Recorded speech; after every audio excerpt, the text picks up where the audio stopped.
और ऐसे बड़े बड़े ब्रांडेड नामों के बाद जब आप किसी तालिब इल्म को पेश कर देते हैं तो उस गरीब की आबरू और इज्जत का सवाल खड़ा हो जाता है कि पता नहीं अपनी बात कह पाएगा या नहीं कह पाएगा।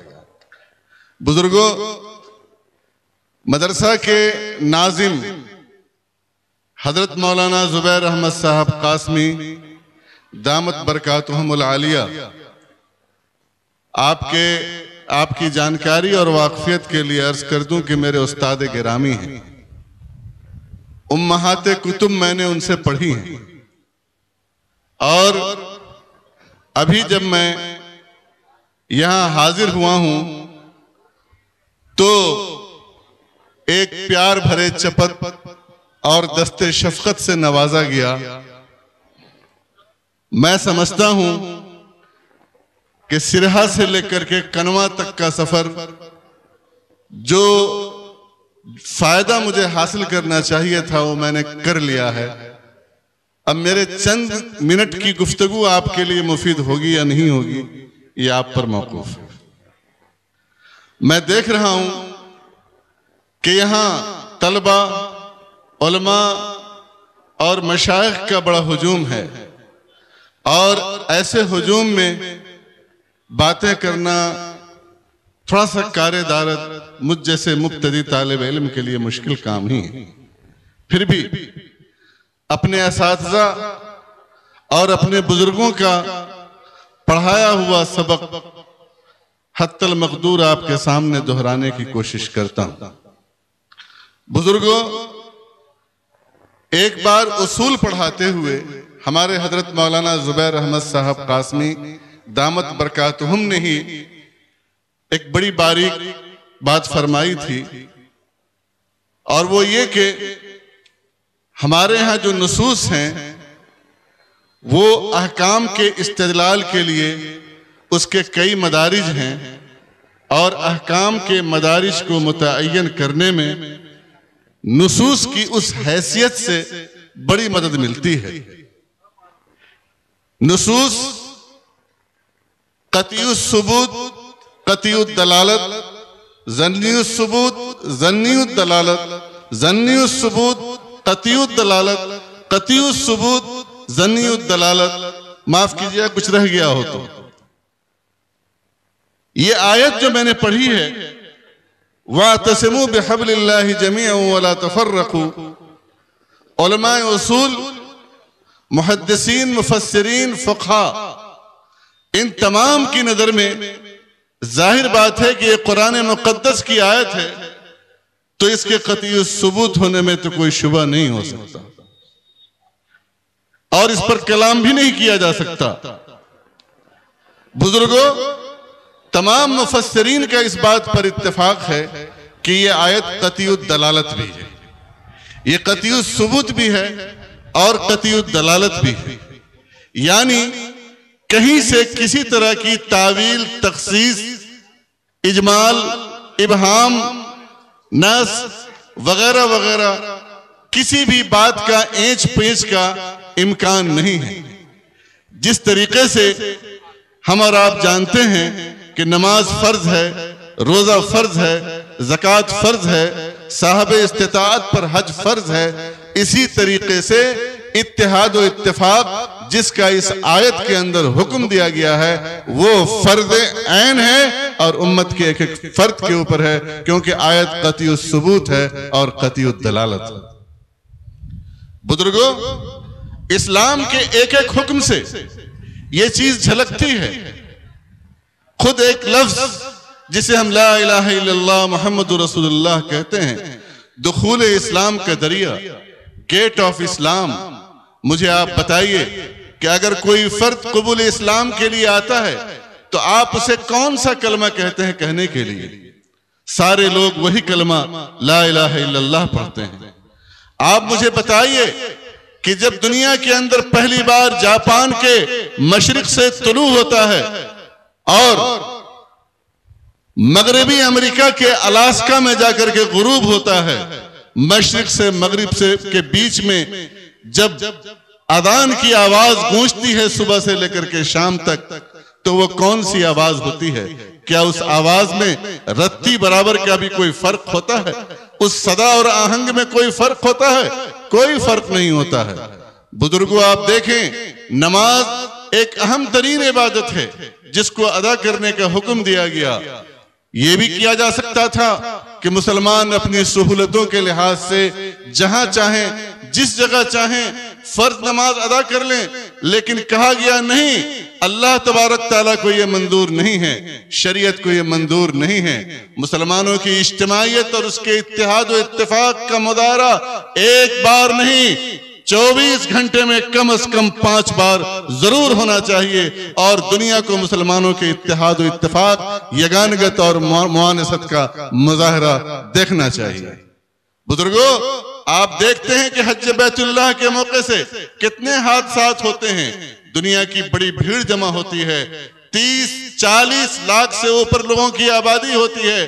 कभी कभी 100-100, 200 लोग हादसे के शिकार हो जाते हैं। ऐसा मुमकिन था कि कह दिया जाता कि अमेरिका के लोग जनवरी में हज करेंगे, भारत के लोग फरवरी में करेंगे, नेपाल के लोग मार्च में करेंगे, लेकिन कहा गया नहीं नहीं, ये मुसलमानों का आलमी इज्तिमा है। तमाम लोगों को एक ही वक्त में, एक ही अंदाज में, एक ही लिबास में, एक ही जगह और एक ही कलमा लब्बैक अल्लाहुम्मा लब्बैक ला शरीका लक लब्बैक इन्नल हम्द वन निअमत लक वल मुल्क ला शरीका लक, ये तराना पढ़ते हुए अपनी इज्तिमाइयत का और अपनी उबूदियत का और बंदगी का मुजाहरा करते हुए सारी दुनिया के मुसलमानों को इस तरीके से दिखाना हो।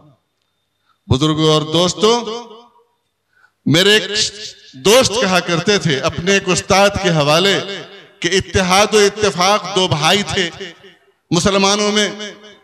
एक बार कहीं मेला हुआ और उस मेले में गुम हो गए। अब उनका अता पता नहीं चलता।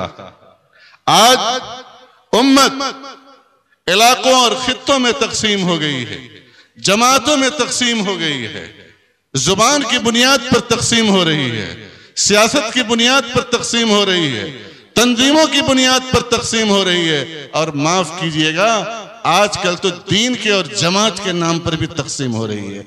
और इससे आगे मुझे माफ कीजिए कि असहाबे कुलह दस्तार और असहाबे असा और कुलाह और सज्जादा नशी हजरात, जहां लोग दवाए दिल बेचते हैं, दिल के इस्लाह की बात करते हैं, वहां भी बिहारी नन बिहारी, जुनूब और शिमाल की सदाएं सुनाई देती हैं। जो कुफरस का बबर खेजत कुजा मानत मुसलमानी। बुजुर्गों, मुसलमानों में ये एक इतना बड़ा ऐब पैदा हो गया है और शिद्दत इख्तियार करता जा रहा है कि आज आप उनकी सूरत हाल बयान नहीं कर सकते हैं। हजरत शेखुल हिंद रहमतुल्लाह अलैह ने माल्टा की जेल से आजादी के बाद जब हिंदुस्तान उनकी तशरीफ आवरी हुई तो आपने मुसलमानों की जो सूरत हाल देखी, एक दर्दनाक, दिल से दर्दनाक आवाज बुलंद हुई, और साहबे दिल के जुबान से जो आवाज बुलंद होती है, कहते हैं अज दिल खेजत बर दिल रेजत। साहबे दिल आदमी थे हजरत शेखुल हिंद रहमतुल्लाह अलैह। उन्होंने फरमाया आज इस उम्मत का जो ये हाल है, इस उम्मत का हाल होने में 2 वजह हैं। आज ये उम्मत जो पसमादगी और ज़ुबूहाली की शिकार है, आज ये उम्मत जो तख्ते मश्क बनी हुई है, सबों का निशाना बनी हुई है, आज इसकी 2 वजह हैं। एक वजह तो यह है कि इस उम्मत ने किताब मुकद्दस को, कुरान मजीद को छोड़ दिया है, पसे पुश डाल दिया है। ये कौम जो दाई थी वो मदू बन गई है। इस किताब मुकद्दस को अब तावीज गंडों के लिए सिर्फ इस्तेमाल किया जा रहा है, हिदायत के लिए इस्तेमाल नहीं किया जा रहा है। बुजुर्गों, और दूसरी वजह इस उम्मत की ज़बूहाली की यह है कि ये उम्मत मुंतशिर, मुतफर्रिक टुकड़ियों में बट करके अपने हवास और अपने सारी चीज को जायल करती चली गई है, खत्म करती चली गई है। बुजुर्गों, इस उम्मत में इख्तलाफ की वजह क्या हो सकती है? इख्तलाफ जो राय और दलील की बुनियाद पर होता है, बुजुर्गों, ये इख्तलाफ नहीं है। इख्तलाफ जो दलाइल की बुनियाद पर होते हैं वो शिकाक और इफ्तराक की तरफ नहीं ले जाते हैं। अगर ऐसा होता तो सबसे बड़ा झगड़ा अब्दुल्लाह इब्न अब्बास और हजरत अबू हुरैरा के बीच में होता। अगर ऐसा होता तो सबसे बड़ा झगड़ा अब्दुल्लाह इब्न उमर और हजरत अब्दुल्लाह इब्न मसऊद के बीच में होता। अगर इख्तिलाफ की बुनियाद पर, रायों में इख्तिलाफ की बुनियाद पर धींगा मुश्ती होती तो सैयदना हजरत अबू हुरैरा रज़ी अल्लाह ताला अन्हु फरमाते हैं कि जनाजा उठाने के ऊपर उठाने से वुदू वाजिब हो जाता है, और अब्दुल्लाह इब्न अब्बास रज़ी अल्लाह ताला अन्हुमा फरमाते हैं कि चचा जान, क्या सूखी लकड़ी को छूने से वुदू वाजिब होगा? अगर इख्तिलाफ से उम्मत में इंतशार पैदा होता तो मैं आपसे कहूं कि सैयदना हजरत अब्दुल्लाह इब्न मसऊद रज़ी अल्लाह ताला अन्हु एक मसले में एक राय रखते हैं और अबू मूसा अशरी रज़ी अल्लाह ताला अन्हु सेम मसले में एक राय रखते हैं। एक मसले में सहाबी रसूल रिवायत बयान करते हैं, इन्नल मय्यित लयुअद्दबु बिबुकाई अहलिही। हजरत आयशा रज़ी अल्लाह ताला अन्हा शिद्दत के साथ इनकार करती हैं कि मैं इस बात को नहीं मान सकती, क्योंकि कुरान कहता है ला तज़रु वाज़िरतुन विज़रा उख़रा, किसी का गुनाह दूसरे के ऊपर थोपा नहीं जा सकता है, मुसल्लत नहीं किया जा सकता है। सैयदना हजरत अबू हुरैरा रज़ी अल्लाह ताला अन्हु फरमाते हैं कि अगर जिस चीज को आग छू ले वुदू वाजिब हो जाएगी। एक सहाबी रसूल तड़ से खड़े हो जाते हैं, चचा जान क्या गर्म पानी से वुदू करने से वुदू टूट जाएगा? मुझे नहीं मालूम। सहाबा किराम के दरमियान ये इल्मी इख्तिलाफात दलाइल की बुनियाद के ऊपर जो हुआ करते थे, इस बुनियाद पर कभी भी उनके दरमियान कोई धींगा मुश्ती हुई हो, कभी कोई झगड़ा हुआ हो, कभी कोई इख्तिलाफ हुआ हो। आप देखिए कि ये इमाम शाफी रहमतुल्लाह अलैह हैं। ये इमाम शाफी रहमतुल्लाह अलैह जो 3 रकत के नहीं 1 रकत वित्र के कायल हैं, लेकिन जब ये कूफा में आते हैं तो 3 रकत वित्र की नमाज पढ़ते हैं और कहते हैं कि मुझे इस साहब कब्र से यानी अबू हनीफा से शर्म आती है, शर्म महसूस होती है। ये अब्दुल्लाह इब्न मसऊद रज़ी अल्लाह ताला अन्हु हैं जो मिना में इसरार के साथ कहते हैं कि 2 रकत ही नमाज अदा करनी चाहिए। एक सहाबी आते हैं और कहते हैं कि सैयदना हजरत उस्मान इब्न अफ़्फ़ान रज़ी अल्लाह अन्हु तो 4 रकत नमाज पढ़ने की बात कहते हैं। अब्दुल्लाह इब्न मसऊद कहते हैं कि देखो मैंने हुजूर सल्लल्लाहु अलैहि वसल्लम के साथ नमाज अदा की, 2 रकत हजरत अबू बकर के साथ अदा की, 2 रकत हजरत उमर के साथ अदा की, 2 रकत। हक यह है कि यहाँ पर 2 रकत नमाज ही पढ़नी चाहिए। लेकिन फिर उसी सहाबी ने देखा अब्दुल्लाह इब्न मसऊद को कुछ देर के बाद के 4 रकत ही नमाज अदा कर रहे हैं। किसी ने कहा चाचा जान अभी तो आप फतवा दे रहे थे कि 4 रकत बेहतर नहीं है, 2 रकत है बेहतर, फिर आप 4 रकत ही क्यों अदा कर रहे हैं? क्या इख्तिलाफ से बचने के लिए अपनी राय जिसको आप सवाब समझ रहे हैं आपने उसके ऊपर अमल नहीं किया। आज उम्मत के दरमियान इख्तिलाफ और इंतशार है, उसकी सबसे बड़ी वजह उम्मत के दरमियान जो एक कल्ब कहलाता है, कल्ब अला इन्न फिल जसद लमुज़ग़ा इज़ा सलुहत सलुहल जसद कुल्लु व इज़ा फसदत फसदल जसद कुल्लु। आज इस उम्मत के कल्ब का कोई मुआलिज नहीं है। आज कोई साहब दिल नहीं है हमारे बीच में। माफ कीजिएगा, मैं अपने मुल्क में रहता हूं, मैं अपने यहाँ की बात कर रहा हूं। आपके यहाँ तो एक से एक बुजुर्ग हैं, बड़े बड़े अल्लाह वाले हैं जो दवाए दिल लेकर के मुख्तलिफ जगहों पर अपनी मतब से दवाए दिल लेकर के दिल के मरीजों का इलाज करते हैं, लेकिन हमारे यहाँ ऐसा कोई मुआलिज नहीं है। सबसे बड़ा मर्ज तो यह है कि यह दिल खराब है। अफसोस की बात यह है कि आज इस दिल का मुआलिज बहुत मुश्किल से मिलेगा। आज सारी चीजों का इलाज होता है लेकिन इस कल्ब का इलाज नहीं होता है। मैं बड़े अफसोस के साथ कहता हूं और खुद पर भी अफसोस करते हुए, बात उस वक्त की है जब यह आतिश भी जवान था और इन चीजों का मजाक उड़ाया करता था, लेकिन जब हालात के सर्द व गर्म देखे, जमाने की ठोकरें खाई और तजर्बा हुआ तो अंदाजा हुआ कि वाकईतन इस चीज को एक मुआलिज की जरूरत है। और आज उम्मत के दरमियान जो इंतशार और इफ्तराक है उसकी एक बड़ी वजह यह है कि उम्मत का कल्ब फसाद का शिकार हो गया। आज इसके इस्लाह की जरूरत हर खास व आम को है। आज आम्मतुन्नास को ही नहीं है, माफ कीजिएगा असहाब जुब्बा कुलाह को भी है, असहाब दस्तार को भी है, शयूख को भी है और उलमा को भी है, और माफ कीजिएगा हमें और आपको ज्यादा। आज उम्मत के दरमियान एक इदारे वाला दूसरे इदारे वाले की हैसियत कबूल करने के लिए तैयार नहीं, एक तंजीम दूसरी तंजीम के वजूद को कबूल करने के लिए तैयार नहीं है, एक सियासी सरबराह दूसरे सियासी सरबराह को कबूल करने के लिए तैयार नहीं है, एक सज्जादा नशीं दूसरे सज्जादा नशीं को कबूल करने के लिए तैयार नहीं है, एक साहबजादा मोहतरम एक मखदूमजादा दूसरे मखदूमजादे को कबूल करने के लिए तैयार नहीं है। और बुजुर्गों, एक लीडर की तो बात छोड़ दीजिए, उनका तो हक है कि वो इख्तिलाफ करें, उनको तो आपको एक हथियार मिला हुआ है, परमान मिला हुआ है कि जनाब वो कौमों को तोड़ें, टुकड़ियों में बांटें और अपनी रोटियां सेकें।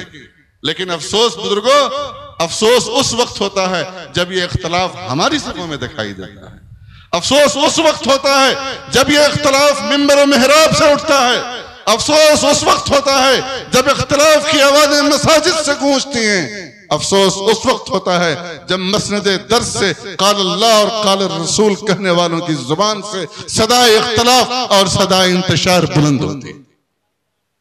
बुजुर्गों, हज़रत मुफ्ती शफी साहब रहमतुल्लाह अलैह ने वाज़ेह लफ्जों में जिक्र फरमाया है कि इख्तिलाफ की बुनियादी वजह किब्र है, किब्र, तकब्बुर, घमंड, ईगो, अनानियत, खुद पसंदी, अपनी जात को ही अहमियत देना, अपनी जात को कबूल करवाना, दूसरों की जात को तस्लीम न करना, अपने कमालात और सिफात की बरतरी को लोगों के ऊपर साबित करना, अपने तफव्वुक और बरतरी का सिक्का जमवाना और लोगों के फजाइल को और लोगों की आपको अच्छाइयों को कबूल न करना और उनका एतराफ न करना।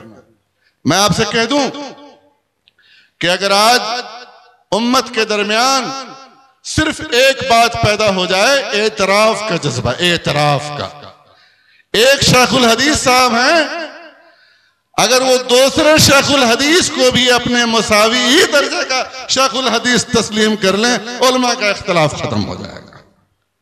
और कुछ नहीं तो कम से कम अब अब्दुल्लाह इब्न उमर रज़ी अल्लाह ताला अन्हुमा की इस रिवायत को गौर से सुन लीजिए कि नबी करीम सल्लल्लाहु अलैहि वसल्लम एक मौके से खाना काबा को देख रहे थे और फरमा रहे थे, ऐ काबतुल्लाह, तू कितना अजीम है, तेरी कितनी बड़ी अजमत है, अल्लाह ने तुझे कितना अजीम बनाया है, लेकिन याद रख एक मोमिन का दिल तुझसे भी बड़ा है, एक मुसलमान का दिल काबतुल्लाह से भी बड़ा है। एक मुसलमान एक आम मस्जिद में कोई थूक फेंक दे बर्दाश्त नहीं करेगा, लाठी और डंडे लेकर के चला जाएगा, लेकिन रोज सुबह से शाम तक न जाने आप कितने दिलों को तोड़ते हैं, कितने दिलों को ठेस पहुंचाते हैं, कितने आपगिनों को तोड़ते हैं, कितने दिलों के अंदर ऊपर कंकरियां मारते हैं और कितने घरों को पामाल करते हैं, कितने घरों में झगड़े लगाते हैं, कितने घरों को हम पामाल करते हैं, उसका कोई हिसाब किताब हमारे पास नहीं होता। बुजुर्गों, आज वक्त की जरूरत है, सबसे बड़ी जरूरत है कि हम एतराफ करें, लोगों की खूबियों और कमालात का एतराफ करें। आज ये जश्न 100 साला हो रहा है, मुख्तलिफ मदारिस से लोग आए हुए हैं, हमारे दिल के अंदर और जिगर के अंदर ये बात होनी चाहिए कि वाकईतन मौलाना जुबैर साहब ने, मौलाना इजहार साहब ने और कनवा और इस खित्ते के लोगों ने जो खिदमत अंजाम दी है वो आप इस दर से लिखे जाने के काबिल है। यहाँ से निकले, अरे यार इज्तिमा में तो ये खराबी थी, वो खराबी थी, यहाँ के तलबा, यहाँ के असातिज़ा अब लगे तबसरे करने के लिए नक़्द व जरह तादील की अब एक ऐसी लंबी फेरिश शुरू हो जाती है कि ऐसा लगता है कि इससे कोई बुरी जगह हमें नहीं मिली है। बुजुर्गों, मिल्ली इत्तेहाद और इत्तेफाक एक बहुत बड़ी जरूरत है और आज मैं आपसे एक अहम नुक्ते की तरफ इशारा करके आपसे रुखसत होना चाहता हूं। मिल्ली इत्तेहाद क्यों? हमारे मुल्क में हमारी तादाद 20 लाख है, आप अपने मुल्क में शायद 20 करोड़ के आसपास होंगे, अपने मुल्क के अंदर 200 मिलियन नॉट जोक, बहुत बड़ी आबादी है। रुए जमीन में कितनी बड़ी आबादी है कि इसकी मिसाल बहुत कम मिलेगी इंडोनेशिया के अलावा। सवाल यह पैदा होता है कि इत्तेहाद क्यों? मान लीजिए पूरी मिल्लत और पूरी कौम मुत्तहिद हो जाती है और एक मैदान में आकर के जमा हो जाती है, उसके बाद आप क्या करेंगे? For what this unity? किस काम की है? बुजुर्गों, बिला मकसद का इत्तेहाद वो इत्तेहाद नहीं है, भीड़ है, भीड़। वो भीड़ है। आज जो हम ये देख रहे हैं, ये मजमा, इंशाअल्लाह शाम तक ये पिंडाल भर जाएगा। ये मजमा जो हम देख रहे हैं या जो देखेंगे, ये इत्तेहाद नहीं है, ये भीड़ है। ये मुख्तलिफ अजसाम हैं लेकिन कुलूब मुतफर्रिक। आप 200 मिलियन हिंदुस्तान के मुसलमान, 20 मिलियन नेपाल के मुसलमान अगर एक जगह जमा होते हैं, उनका इत्तेहाद होता है, किस मकसद के लिए? बुजुर्गों, मैं सिर्फ 2 बात कहूंगा, खालिक की इबादत, मखलूक की खिदमत, इस्लाम इसी का नाम है। हमारा इत्तेहाद अशांति फैलाने के लिए नहीं है, विद्रोह फैलाने के लिए नहीं है, आतंक फैलाने के लिए नहीं है, अमनस्ता फैलाने के लिए नहीं है, द्वेष के लिए नहीं है, ईर्ष्या के लिए नहीं है, भाई को भाई से लड़ाने के लिए नहीं है। हमारे और आपका इत्तेहाद इसलिए है कि इस जमीन के ऊपर अल्लाह की उबूदियत और बंदगी को कायम करें, अल्लाह की रिजा जोई के लिए काम करें और हर वो काम करें जो इस रूए जमीन पर बसने वाले इंसान के काम आता हो, इंसानों के काम आता हो। हम हर वो काम करें। आज आप देखिए कि आज का मुसलमान साइंस और टेक्नोलॉजी के मैदान में आप देख लीजिए, जो कौम मोहम्मद बिन मूसा अल खवारिज़मी, उमर खय्याम, अल्लामा अब्दुल रहमान इब्न खल्दून, इब्न बाजा और अबुल कासिम ज़हरावी, बू अली सीना, अबू नसर फाराबी और इन जैसे मुहक्किकीन, इमाम राजी जैसे लोगों की कसीदा खां हैं और सीना तान करके उनकी तारीखें बयान करती है। आज वो कौम एक सुई बनाने के लायक नहीं है, वो कौम एक सुई बनाने के लायक नहीं है। आज उसकी तख्लीकी और नाफियत, मनफात के लिहाज से, इफादियत के लिहाज से इस कौम का यह हाल है। 105 दुनिया के अंदर नोबेल पुरस्कार इनाम पाए हुए लोगों में सिर्फ 3 नाम मुसलमानों का आता है, 85 यहूदियों का नाम आता है। सवाल यह पैदा होता है कि दुनिया की इस दौर में आप कैसे दूसरी अक़वाम का आप पीछा कर सकते हैं? क्या इसी इख्तिलाफ, क्या इसी इंतशार, इसी भीड़ को लेकर के, ऐसी भीड़ को लेकर के जिसके अंदर न जोश अमल है, न जोश जुनू है, न जज्बा दुरू है, न जज्बा अमल है, न जिस्म में जान है, न रूह के अंदर जान है। बुजुर्गों और अजीजों, हमारे जिस्म में भी जान की जरूरत है, हमारे रूह के अंदर भी जान की जरूरत है। और अजीजों और बुजुर्गों, अल-मुअमिनुल क़विय्यु खैरुन व अहब्बु इलल्लाहि मिनल मुअमिनिद दईफ। अल्लाह ताला को कमजोर मोमिन नहीं चाहिए, पसंद नहीं है। मोमिन ऐसा हो जो इबादत के लिए खड़ा हो, 100 रकअत नफिल नमाज पढ़ सके। मोमिन ऐसा हो जिसे रज़्म गाए हयात के अंदर भेज दीजिए, किसी मुसीबत ज़दा की मदद के लिए भेज दीजिए। तो ऐसा नहीं हो कि वो जलजला को देख करके गए थे हमारे साथ कई लोग, गोरखा की पहाड़ी पर हम चढ़े तो कुछ साथी जाने के वक्त इसी जिला से, पड़ोस से, यहीं से भाग गए। कुछ साथी हमारे साथ काठमांडू से भाग गए और कुछ साथी गोरखा से भाग के चले गए। बुजुर्गों, मोमिन तो वो है जो रज़्म गाए हयात में भी कामिल दिखाई देता है। और बुजुर्गों, ऐसा नहीं है कि मोमिन दूसरों का मोहताज होता है। एक बात याद रख लीजिए, तकदीर के काजी का फतवा है अदल से, तकदीर के काजी का फतवा है अदल से, है जुर्म ज़ईफ़ी की सजा मर्ग मफाजात।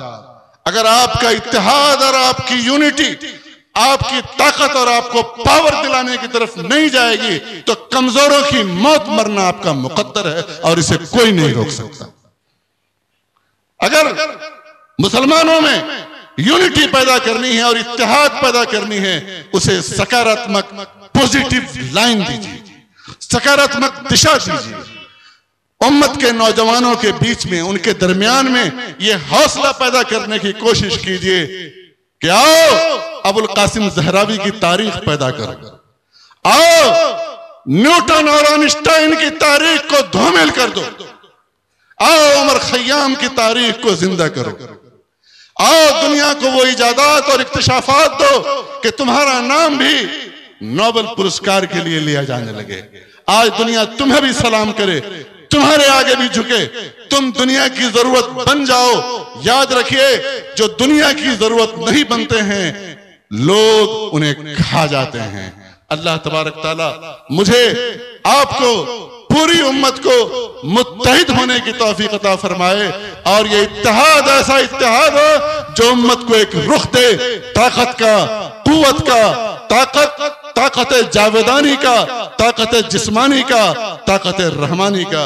इन असब्तु फमिनल्लाह व इन अख्तातु फमिन नफ्सी व मिनश शैतान वल्लाहु गफूरुर रहीम व आखिर दावाना अल्हम्दुलिल्लाहि रब्बिल आलमीन।